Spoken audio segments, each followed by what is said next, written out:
Bienvenue à cette deuxième séance extraordinaire convoquée le 13 décembre 2021 par un avis public par Mme Andréane Collard-Simard et qui concerne l'avis de motion et de dépôt du règlement 359 décrétant le taux de taxation et de compensation pour l'année 2022. Alors, je déclare la séance qui est ouverte. Il est présentement 16h25.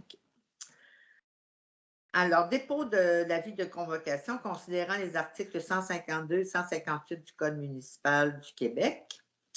Considérant que Madame la directrice générale et greffière trésorière déclare qu'un avis de convocation de la présente séance extraordinaire a été signifié à chaque membre du conseil municipal conformément à l'article 156 du Code municipal du Québec.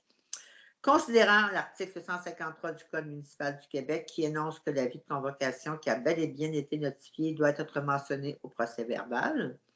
Considérant le dépôt du rapport de signification. Considérant l'article 956 du Code municipal du Québec. En conséquence, il est proposé par M. Cédric Valois-Mercier et résolu à l'unanimité des membres présents de déclarer que la séance extraordinaire sera tenue selon l'ordre du jour. L'ordre du jour qui se lit comme suit, en point 3, 1. L'ouverture de la séance, 2. Dépôt de l'avis de convocation, 3. Lecture et adoption de l'ordre du jour, 4. Avis de motion de dépôt du règlement décrétant les taux de taxes et de compensation pour l'année 2022, 5. Période de questions et 6. Fermeture de la séance. Alors, ça prend un proposeur pour l'ordre du jour. Chantal ou Annick? Annick Damour. Alors, en point 4, l'avis de motion et de dépôt de règlement 359 décrétant les taux de taxes et de compensation pour l'année 2022. Attendu qu'il y a pouvoir de pourvoir à l'établissement des taxes et de compensation appropriées pour assurer le paiement des dépenses encourues par la municipalité en 2022. Attendu qu'il y a lieu de fixer le taux d'intérêt et de pénalité sur les comptes dus de même que certaines modalités de paiement.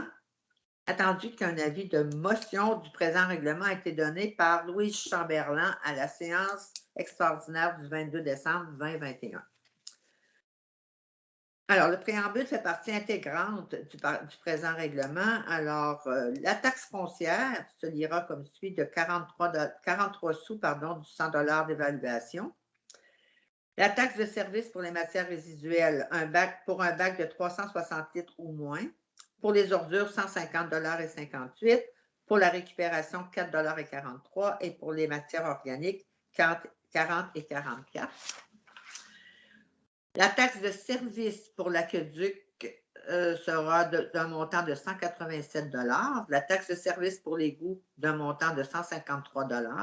La taxe de service de la dette aqueduc et égout de 210 $ et la taxe de service pour la vidange des boues et des fosses septiques de 174,65 $ pour un taux global de taxation de 1,7 $ au 100 $ d'évaluation pour l'année 2022.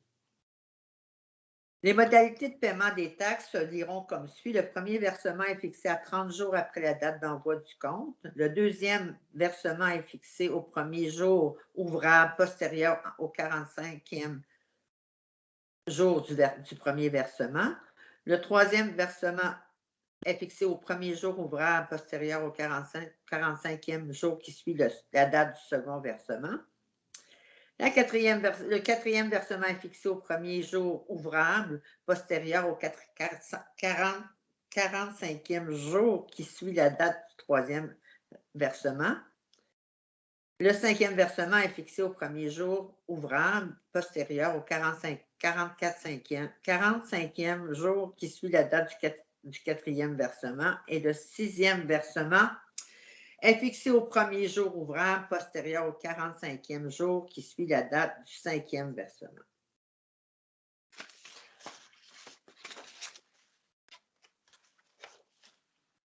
Prescription de l'article 9. L'entrée en vigueur, le présent règlement entrera en vigueur selon la loi lorsqu'il sera adopté lors de la séance de janvier 2022. Point 5, période de questions. Peut-être juste une précision, c'est 1.07 là, et non 1.7. Là, je sais qu'on. Ah, j'ai dit 1.0, j'ai dit 1.7? Ouais, c'est ça, mais Ah, c'est c'était. 1.07. Oui, excusez-moi. Alors, le taux global de taxation sera bien de 1,07 du 100 d'évaluation et non pas de 1,7. Ça fait une bonne différence quand même. Oui, appréciable en tout cas. Alors, s'il n'y a pas de questions, je déclare la levée de la séance, étant donné que tous les items de l'ordre du jour ont été discutés. Alors, un proposeur pour la levée de la séance, s'il vous plaît. Virginie Saint-Pierre-Gagné le propose que la séance soit levée à 16h30.